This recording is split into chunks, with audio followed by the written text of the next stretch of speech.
नमस्कार, hornbill TV देख रहे हैं आप। मैं हूं आपके साथ विशालगढ़। खबरों की शुरुआत करेंगे बड़ी खबर से। प्रदेश में आज फिर बदल सकता है मौसम। तो मौसम बदलने की संभावना जाहिर की गई है और ऐसे में पर्वतीय क्षेत्रों में हल्की बारिश की संभावना भी जताई गई है। 2800 मीटर से ऊंचाई वाले इलाकों में हिमपात की भी आशंका जताई जा रही है। देहरादून, पौड़ी और नैनीताल में येलो अलर्ट इस दौरान जारी किया गया है। गर्जना, आकाशीय बिजली और तेज हवाएं चलने के आसार हैं। मैदानी क्षेत्रों में भी कोहरा छाए रहने की चेतावनी जारी की गई है। तो बड़ी खबर आप तक पहुंचा रहे हैं, जहां पर प्रदेश में आज से फिर मौसम बदलने की संभावनाएं हैं। पर्वतीय क्षेत्रों में हल्की बारिश का अनुमान भी जारी किया गया है और 2800 मीटर से ज्यादा ऊंचाई वाले इलाकों में हिमपात की भी आशंका है। तो बड़ी खबर आप तक पहुंचा रहे हैं, जहां पर देहरादून, पौड़ी और नैनीताल में येलो अलर्ट जारी किया गया है।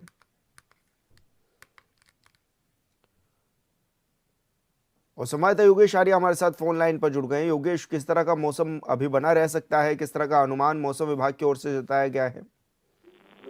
हाँ देखिए, विशाल से उत्तराखंड में कल सोमवार का मौसम जो है वो शुष्क रहा और लेकिन आज से मौसम के बदलने की संभावनाएं जो है वो बनती हुई नजर आ रही हैं। मौसम विज्ञान केंद्र की ओर से जो है पर्वतीय क्षेत्रों में हल्की बारिश का अनुमान जो है वो जताया गया है और उसके साथ साथ अगर देखा जाए तो 2800 मीटर से अधिक ऊंचाई वाले इलाकों में जो है हिमपात की संभावनाएं देखने को मिल रही हैं। आज देहरादून, पौड़ी, नैनीताल की अगर हम बात करें तो येलो अलर्ट इसको लेकर के जारी किया गया है, क्योंकि गर्जन, आकाशीय बिजली और तेज हवाएं चलने के आसार जो है वो भी बनते दिखाई दे रहे हैं। मैदानी क्षेत्रों में कोहरा छाने का जो है चेतावनी जो है वो जारी की गई है और ऐसे में देखा जाए तो जिस तरह से मौसम विज्ञान केंद्र ने एक बार फिर जो है ये संभावना व्यक्त की है, ऐसे में जो पर्वतीय इलाके हैं वहां पर बारिश और बर्फबारी देखने को मिल भी रही है। ऐसे में अगर उत्तरकाशी की हम बात कर लें, ऊपर गंगोत्री की बात कर लें, इधर चमोली की बात कर लें, तो पहाड़ी इलाकों में जो है हल्की बारिश देखने को मिल रही है। तो निश्चित तौर पर निचले इलाकों में जिस तरह से देहरादून, पौड़ी, नैनीताल के इलाकों में अगर देखा जाए तो गर्जन, आकाशीय बिजली और तेज हवाएं चलने के आसार की संभावनाएं जो व्यक्त की गई है उसको देखते हुए अलर्ट जारी किया गया है। जी लेकिन ऐसे में जो पर्यटक पहुंचेंगे बड़ी संख्या में, उनके लिए क्या कुछ अपील भी उनसे की जा रही है?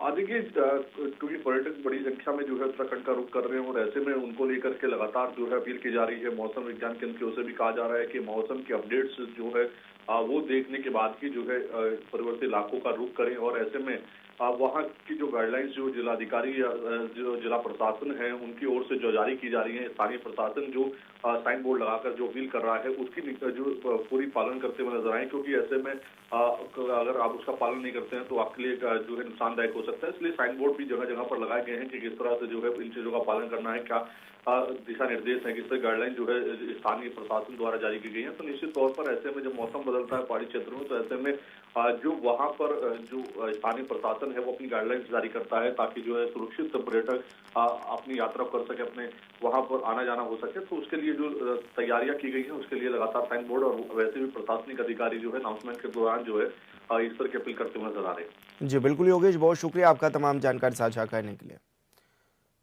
सचिवालय में आयोजित उच्च स्तरीय बैठक में मुख्यमंत्री पुष्कर सिंह धामी ने अखिल भारतीय डीजीआईजी सम्मेलन से प्राप्त निष्कर्षों की समीक्षा की है, जिसमें उन्होंने राज्यों की कानून व्यवस्था, प्रशासनिक कार्यप्रणाली, सुरक्षा व्यवस्था, पर्यटन प्रबंधन, राजस्व, नशा मुक्ति और जन शिकायत निवारण से जुड़े विषयों पर भी चर्चा की है।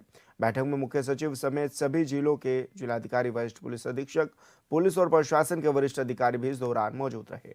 इस दौरान मुख्यमंत्री ने कहा कि दिल्ली देहरादून एक्सप्रेसवे के खुलने के बाद राज्य में पर्यटकों की संख्या में भारी वृद्धि होगी, जिसे देखते हुए पर्यटकों के लिए होटल, आवास, पार्किंग, ट्रैफिक प्लान, यातायात प्रबंधन और सुरक्षा व्यवस्था संबंधित सभी आवश्यकताओं, तैयारियां समयबद्ध रूप से पूरी की जाए।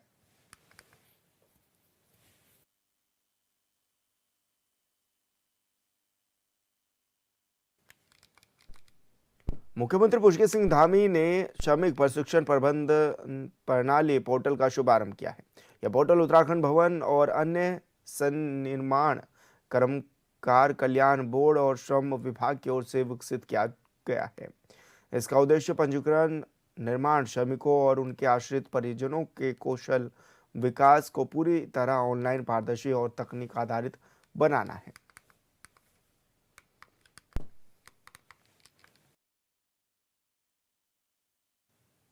पौड़ी गढ़वाल के तरपाली सेंड क्षेत्र के जाने माने सामाजिक और राजनीतिक व्यक्तित्व बीजेपी नेता नरेंद्र सिंह रावत कुट्टी भाई का आकस्मिक निधन हो गया है, जिससे पूरे क्षेत्र में शोक की लहर भी है। वहीं उनके अंतिम शव यात्रा में कांग्रेस प्रदेश अध्यक्ष गणेश गोदियाल, पौड़ी जिला अध्यक्ष कमल सिंह रावत, पाबू मंडल अध्यक्ष समेत तमाम लोग भी शामिल हुए हैं। उन्होंने उन्हें श्रद्धांजलि भी अर्पित की है।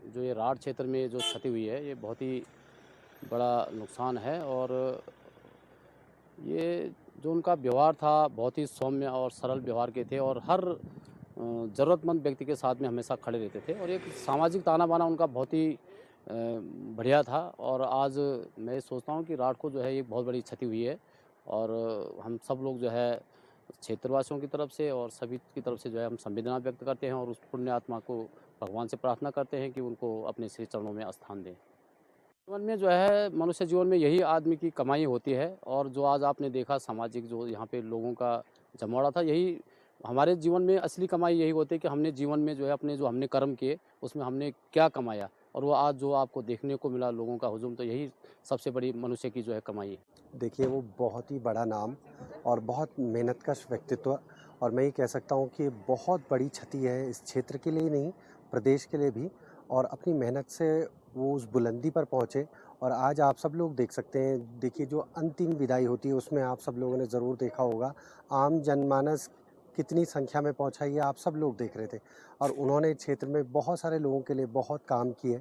और देखिए, ये बड़ी क्षति है, केवल पार्टी के लिए नहीं क्षति है, ये जो यहाँ के क्षेत्रवासी हैं उनके लिए भी एक बड़ी एक घटना है यहाँ के लिए कि हम सब लोग उनके परिवार के साथ इस दुख की घड़ी में उनके साथ हम लोग खड़े हैं, मजबूती के साथ खड़े हैं। और साथ ही साथ हम ये देखिए, उनके जो बेटे हैं रवि, उनके साथ हम लोग हमेशा उठते बैठते, तो चाहे वो डॉक्टर हैं, चाहे वो जो भी लोग उनके परिवार के हैं, हमारी तमाम सारी संवेदनाएं उनके साथ है, हम उनके साथ हैं। कांग्रेस ने बीजेपी सरकार पर कानून व्यवस्था चरमराए जाने, भ्रष्टाचार चरम पर होने और खनन माफिया के बेलगाम होने का गंभीर आरोप लगाया है। विकासनगर में प्रेस वार्ता के दौरान कांग्रेस के पूर्व प्रदेश अध्यक्ष और चुनाव संचालन समिति के अध्यक्ष प्रीतम सिंह ने कहा कि सरकार नियमों की धज्जियां उड़ा रही है, लेकिन मूक दर्शक बनी हुई है।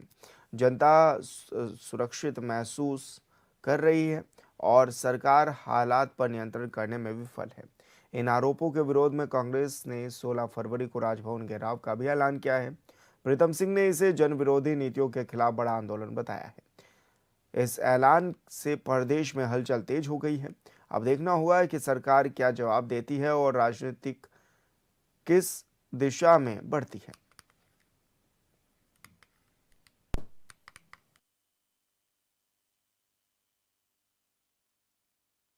जो सरकार इस राज्य के अंदर है वो सरकार लगातार जन विरोधी निर्णय लेने का काम कर रही है। हालात बद से बदतर है, कानून व्यवस्था पूरी तरीके से ध्वस्त है,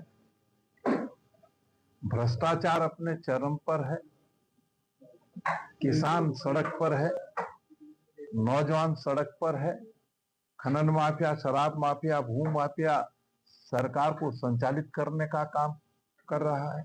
ये देवभूमि है, इसमें किसान आत्महत्या करने का काम कर रहा है।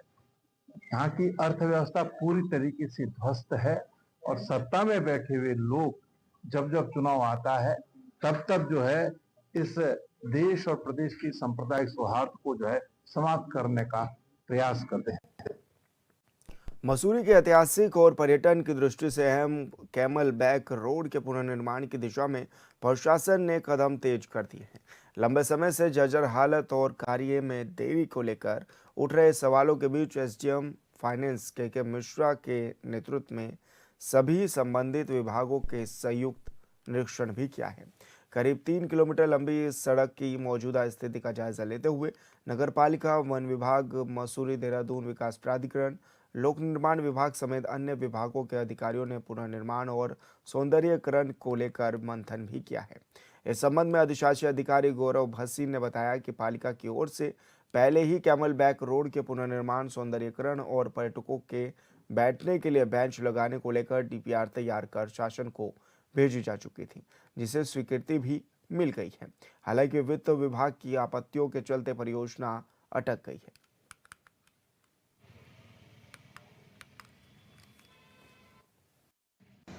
देखिए, इसमें जो नगर पालिका के जमीन कैमल बैक रोड है उसका पुनर्निर्माण किए जाने के लिए, सौंदर्यीकरण के लिए और बीच में बेंचेस, सुरक्षा दीवार आदि बनाने के लिए डीपीआर नगर पालिका द्वारा तैयार की गई थी, जिसे शासन द्वारा भी स्वीकृत कर दिया गया था।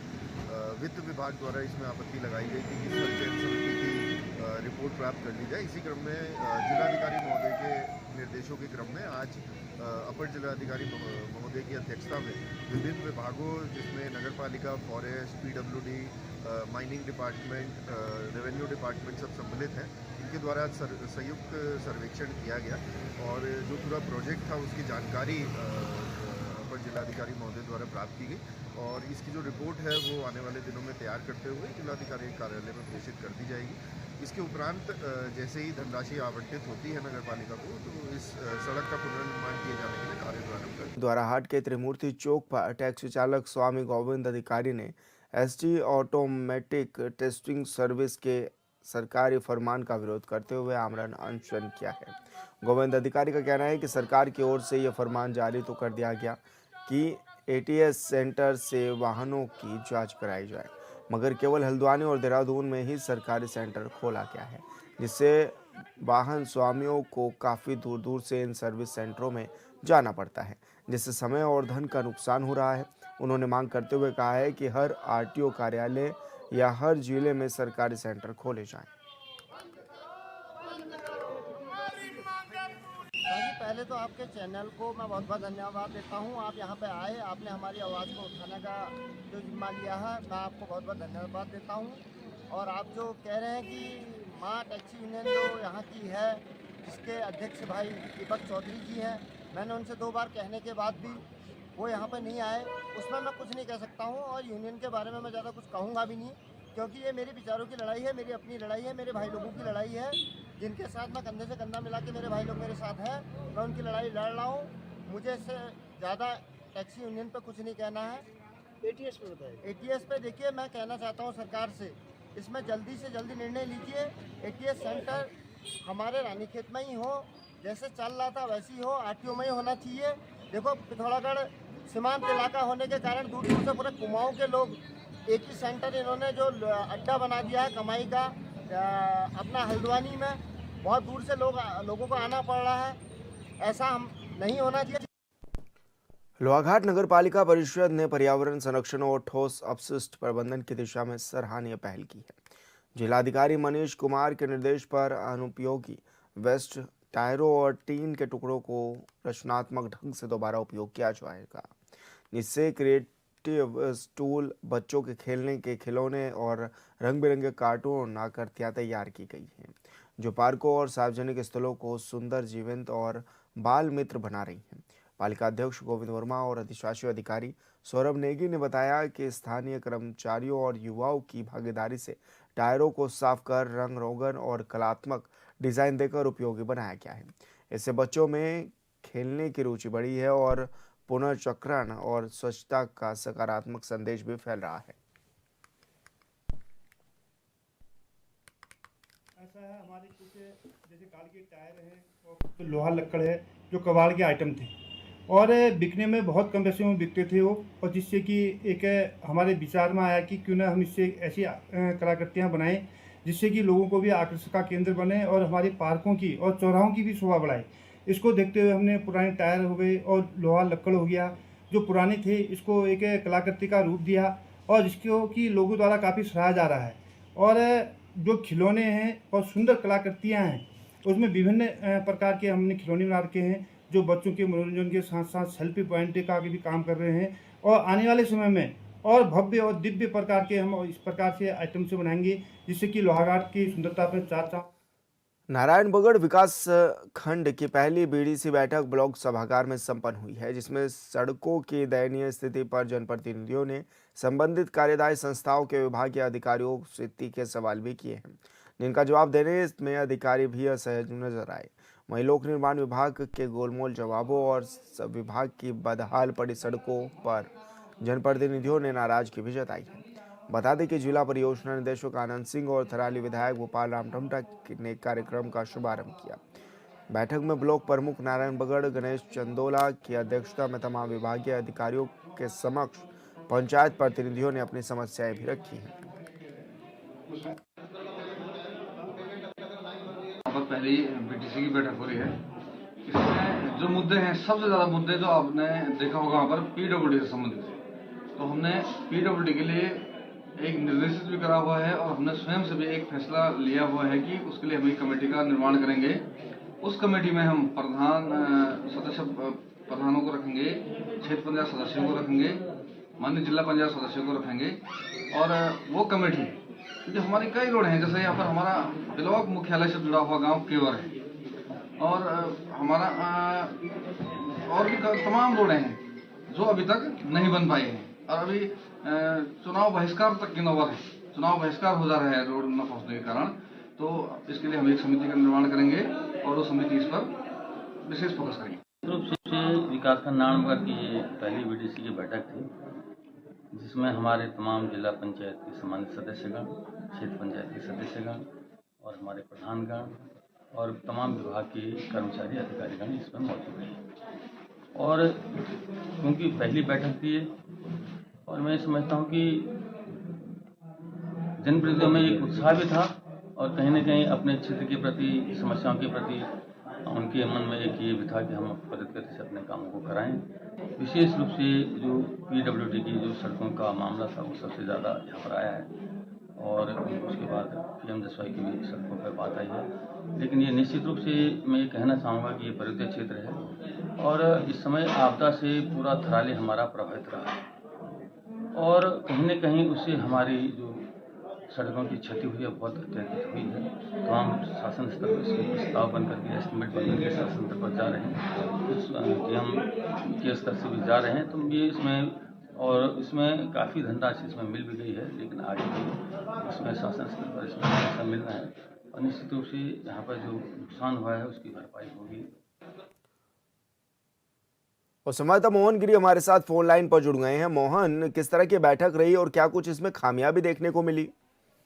बिल्कुल, आपको बताना चाहूंगा कि नारायणबगड़ विकासखंड की जो पहली बीडीसी बैठक है वो सोमवार को संपादित हुई और बैठक में जनप्रतिनिधियों ने, क्योंकि आपदा के बाद काफी ज्यादा नुकसान इस क्षेत्र में देखने को मिला है और सड़कों की जो स्थिति काफी दयनीय बनी हुई थी, उन सड़कों की स्थिति को लेकर जिस तरीके से जनप्रतिनिधियों ने अधिकारियों से सवाल किए, तो सवालों में साफ तौर पर देखने को मिला कि अधिकारी गोलमोल जवाब देते नजर आए, जिसके चलते जनप्रतिनिधियों में खासा आक्रोश देखने को मिला और जनप्रतिनिधियों ने खासी नाराजगी बैठक के दौरान अधिकारियों के प्रति दिखाई और साफ तौर पर उन्होंने दो टूक अधिकारियों को कहा है कि इन सड़कों की स्थिति में सुधार लाया जाए। जिस तरीके से स्थिति बनी हुई है, कहीं गड्ढा सड़कों में बने हुए हैं, कई जगह सड़कें क्षतिग्रस्त हैं, मलबे से पटी हुई हैं, उन्हें साफ सफाई के निर्देश दिए गए हैं। वहीं बिजली के झूलते तारों की अगर बात करें, जल जीवन मिशन की बात करें, इसको लेकर भी खासी खामियां जनप्रतिनिधियों ने गिनाई है।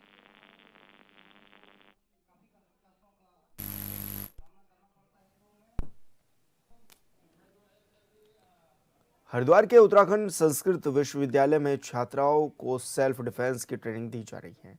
इस साप्ताहिक आत्म सुरक्षा प्रशिक्षण कार्यशाला में प्रोफेशनल कोच छात्राओं को कराटे के दाव सिखाकर उन्हें सेल्फ डिफेंस के लिए तैयार किया जा रहा है। यूनिवर्सिटीज के कुलपति का कहना है कि छात्राएं हर परिस्थिति के लिए तैयार रहें और उसका सामना भी कर सकें।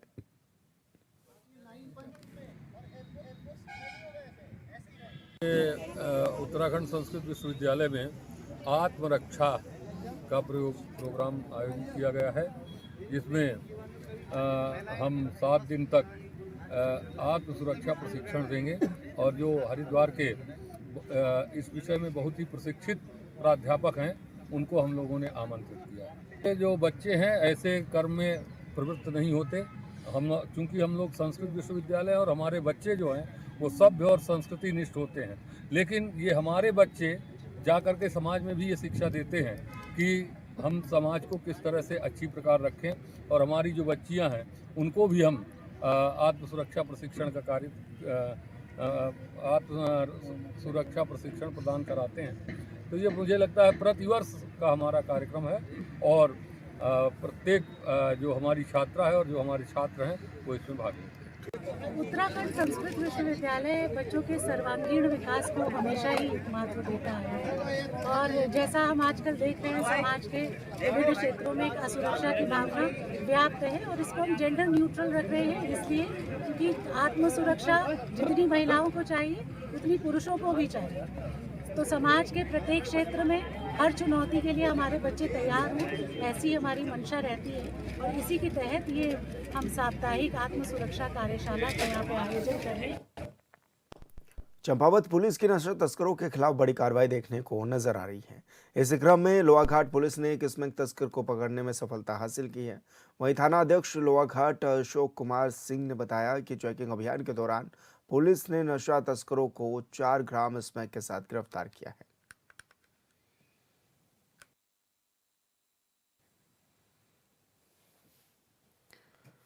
हरिद्वार में अब तक जहां हाथी और गुलदार से दहशत का माहौल बना हुआ था, तो वहीं अब भालू ने भी दस्तक दे दी है।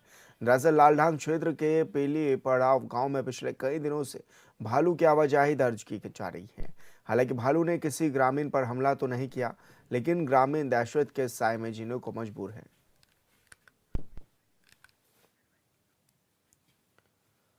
और फिलहाल इस बुलेटिन में मेरे साथ इतना ही। आप देखते रहिए होनबिल टीवी। नमस्कार।